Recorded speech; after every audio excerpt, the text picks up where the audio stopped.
नमस्ते, मेरा नाम अनुष्मा रेगा है और मैं एक एडोलेसेंट काउंसलर के तौर पे इस टाइम काम कर रही हूँ, जो कि एक टीनेजर और एडोलेसेंट के साथ में बहुत सारे इश्यूज़ जो जुड़े होते हैं आज के टाइम में, जैसे उनकी हेल्थ से रिलेटेड उनके इश्यूज़, उनके वॉयलेंस से रिलेटेड इशू के तौर पे कि वो हमसे अपनी बात कह पाएँ या ऐसी चीज़ों में वो इन्वॉल्व ना हो जो एक उनके आगे फ्यूचर लाइफ में उनको एक गलत राह पे ले जाए या उनको कहीं गलत इंगेज हो या कहीं गलत चीज़ों में वो जाके अपनी लाइफ को स्पॉइल कर दें। बस इसी चीज़ को लेके मैं अपने यूथ के लिए एक ऐसी चीज़ थोड़ी सी बताना चाहती हूँ कि जिसमें कि उनको एक शायद जानकारी का अभाव हो सकता है या जानकारी ना होने के कारण उनको वो सारी चीज़ें सफ़र करनी पड़ती है, जिसमें कि कहीं ना कहीं उनको जो ऐसी जानकारी होनी चाहिए और वो शायद वो घर पे या उनके स्कूल्स में वो शायद नहीं उनको दी जाती वो जानकारी, जिसमें कि सबसे एक अलग एक जो कहते हैं हिस्सा है हमारे लाइफ का, वो है डोमेस्टिक वायलेंस, जो आज के टाइम में हर कोई इंसान सफ़र कर रहा होता है, बट वो शायद उसके बारे में इतनी ज़्यादा डीपली नॉलेज ना होने के कारण या हम उस चीज़ को इग्नोर कर देते हैं, शायद इस चीज़ को हम आगे तक नहीं ले जा पाते कि हमें शायद उस चीज़ का एक पॉजिटिव रिजल्ट मिल पाए। तो बस मैं अपने यूथ के लिए हम सब सारे जो युवा वर्ग हैं उन सारी चीज़ों को एक कहते हैं ना कि उन तक एक सही जानकारी पहुँचे, बस इसलिए हम एक डोमेस्टिक वायलेंस की बात हम कर रहे हैं आज, वो एक अपने आप में बहुत बड़ा एक इशू है, एक बहुत बड़ा टॉपिक है, जिसमें कि हम उसको कह सकते हैं ये एक तरह का अत्याचार है जो कि हर इंसान इस टाइम सफ़र कर रहा है, कहीं वो घर में भी कर रहा है या बाहर कर रहा है, ऑफिस में भी कर रहा है। जिस घरेलू हिंसा जो डोमेस्टिक वायलेंस की हम बात कर रहे हैं, वो इस टाइम पे ज़्यादातर इफेक्ट जो होता है वो महिलाएं या लड़कियां होती हैं और उसमें बच्चे भी शामिल होते हैं कहीं ना कहीं, और वो कहीं ना कहीं हमारे जो पारिवारिक तौर पे जो परिवार के लोग होते हैं या बाहरी बात करें सामाजिक तौर पे, तो बाहरी में हम शामिल कर सकते हैं हम अपने ऑफिस को, हम आगे अपने रिश्तेदारों को, उनके तरफ से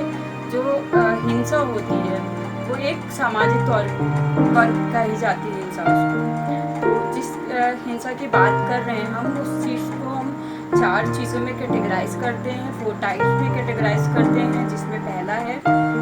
शारीरिक हिंसा, जो कि एक फिजिकल वायलेंस भी होता है, जिसमें हम ये शामिल कर सकते हैं। उसको हम अगर समझने की कोशिश करते हैं तो उसमें ये है कि जो शारीरिक हिंसा होती है, जिसमें कि हम कहते हैं कि शरीर पे कोई भी चोट का निशान जो अगर आपको दिखता है या मारपीट के दौरान आपके शरीर पर कोई भी चोट का निशान है या दांत का निशान लगता है या मारपीट में आपके शरीर पे कोई भी खून का बहाव होता है, चोट लगती है, तो वो सारी चीज़ें शारीरिक हिंसा में शामिल होती हैं। उसमें आपसी मारपीट भी शामिल हो सकती है, जैसे हस्बैंड वाइफ में कोई ऐसी मारपीट हुई जो एक शरीर पे इफेक्ट करती है महिला या पुरुष के, तो वो शारीरिक हिंसा कहलाती है। एंड सेकंड है हमारा आर्थिक हिंसा, जो कि आर्थिक हिंसा क्या होता है, फाइनेंशियल तौर पे जो पैसे से रिलेटेड, मॉनेटरी टर्म्स से जो रिलेटेड होता है वो आर्थिक हिंसा होता है, जिसमें कि हम कह सकते हैं इस टाइम पे, कोविड के टाइम पे आप खुद सब देख रहे होंगे कहीं ना कि आपकी फैमिलीज़ में बच्चे हैं या ऐसे टीनेजर्स हैं जो स्कूल कॉलेज जा रहे हैं और वो कहीं ना कहीं फ़ीस नहीं पे कर पा रहे हैं और स्कूल के साइड से उनको प्रेशर आ रहा है कि नहीं आप फ़ीस जमा करो, और इस टाइम पे सभी की जॉब एक तो बंद हो गई है, नहीं है, तो कहीं ना कहीं वो फाइनेंशियली तौर पे वो इश्यूज़ आते हैं कि वो कहाँ से जमा करेंगे, बार बार स्कूल कॉलेज से प्रेशर बनता है कि हम आपके बच्चे को निकाल देंगे स्कूल से, आप फ़ीस पूरी जमा करिए, तो कहीं ना कहीं फैमिली पे ये असर पड़ता है और उसके साथ साथ बच्चों पे मेंटली भी असर पड़ता है उस चीज़ का, क्योंकि उसकी एजुकेशन लॉस तो हो ही रहा है, प्लस उसकी मेंटल जो हेल्थ पे भी असर पड़ता है कहीं ना कहीं। तो इस चीज़ को हम जो है आर्थिक हिंसा में शामिल करते हैं, और आज के टाइम में हम बाहर जॉब कर रहे हैं, कहीं ना कहीं जॉब प्लेस पे या ऐसे काम वाले प्लेस पे जहाँ पे हम काम कर रहे होते, स्पेशली महिलाओं के साथ, घरेलू महिलाओं के साथ या घरेलू जो लड़कियाँ काम कर रही होती हैं घरों में, तो उनके साथ ये इशू आता है, उनको उनके काम के मुताबिक पैसा नहीं दिया जाता है। तो इस चीज़ का बहुत बड़ा इस टाइम इशू देखा जा रहा है कि वो इतना काम भी कर रही है और उनको काम के मतलब उनके काम के अकॉर्डिंग उनको पैसे भी उतने नहीं दिए जा रहे हैं, या तो दिए भी जा रहे हैं तो कम भी दिए जा रहे हैं, उनके अकॉर्डिंग नहीं उनको मिलता है। तो इस चीज़ को भी हम उसमें शामिल कर सकते हैं। और आर्थिक हिंसा की बात करें तो हम जैसे कहते हैं कि मतलब एक जो पुरुष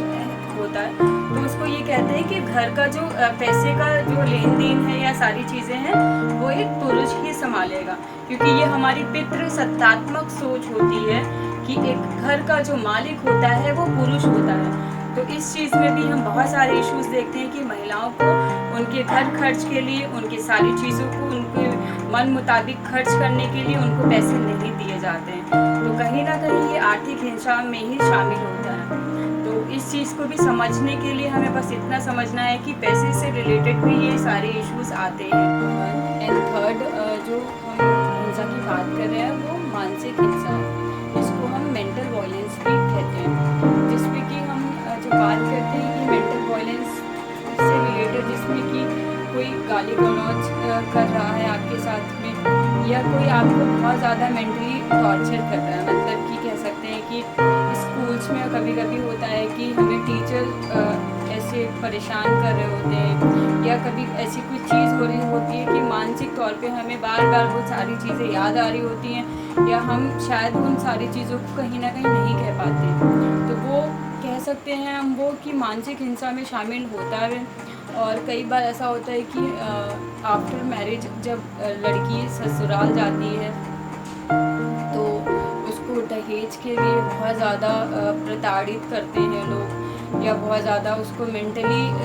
बहुत ज़्यादा मारपीट करते हैं उसके साथ में। तो उसके साथ में कहीं ना कहीं फिज़िकली वायलेंस तो होता ही होता है, वो मेंटली वायलेंस के साथ भी वो सफ़र कर रही होती है वो महिला। तो ये सारी चीज़ें भी हैं, हमारे मानसिक तौर पे बहुत ज़्यादा असर कर रही होती है। और मानसिक तौर पे वो हमारे घर और परिवार के साथ साथ हमारे बाहरी जो चीज़ें हैं उनके साथ, वहाँ पर भी हमारे साथ ये मानसिक हिंसा हो सकती है। जैसे कि जिसमें कि हम शामिल कर सकते हैं अपने ऑफिस को, या कहीं ऐसे वर्क प्लेस को जहाँ पे हम काम कर रहे हैं, या ऐसी जगह जहाँ पे हम अपने जो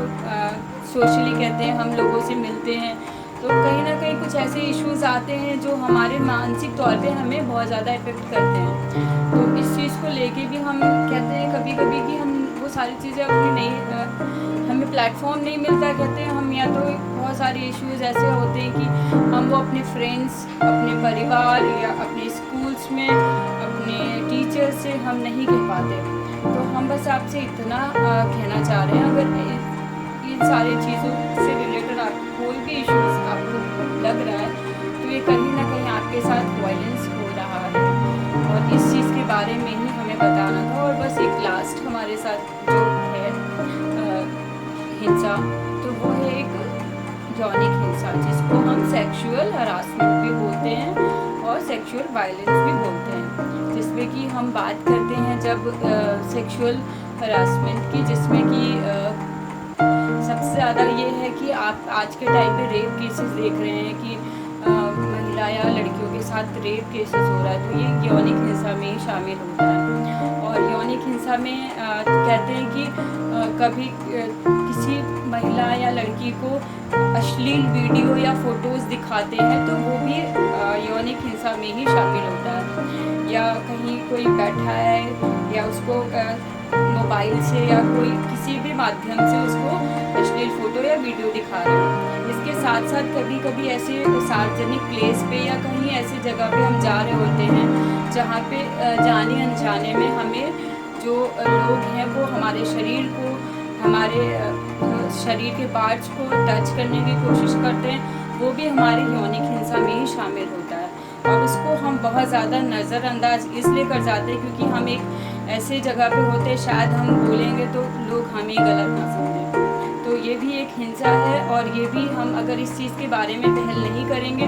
तो कहीं ना कहीं हम उस चीज़ के बारे में उसमें बहुत ज़्यादा इन्वॉल्व होते रहेंगे, वो सारी चीज़ें हमारे साथ होती रहती हैं और हम नहीं कह पाते। तो हाँ, और इसके साथ साथ एक और है जो कि यौनिक हिंसा में शामिल होता है, जिसमें कि हम बात करते हैं एक हस्बैंड वाइफ का जो आपसी संबंध होता है, जो कि शारीरिक संबंध है, वो उनकी मर्ज़ी के खिलाफ भी होता है, उनकी मर्ज़ी के बिना होता है, तो ये भी एक यौनिक हिंसा में ही शामिल होता है। तो बस आप लोगों से इतना ही कहना था कि अगर इन सारी चीज़ों से रिलेटेड आपको कोई भी कहीं भी सार्वजनिक प्लेस पे या सार्वजनिक जगह पे कहीं भी ऐसे कुछ देखने को मिलता है, तो प्लीज़ ऐसी जगह पे आप कंप्लेन करिए कि जहाँ पर आपको कोई ऐसी हेल्प मिल पाए। और इसके बारे में भी हम आपको नेक्स्ट वीडियो में आपसे शेयर करेंगे कि हम अगर हमारे साथ ऐसी सारी हिंसा हो रही है इन चारों में से, या घरेलू हिंसा का हम शिकार हो रहे हैं या कोई और पर्सन हो रहा है, तो वो कहाँ जाए और किसकी हेल्प ले। इन सारी चीज़ों के लिए हम आपसे नेक्स्ट वीडियो में मिलेंगे। धन्यवाद।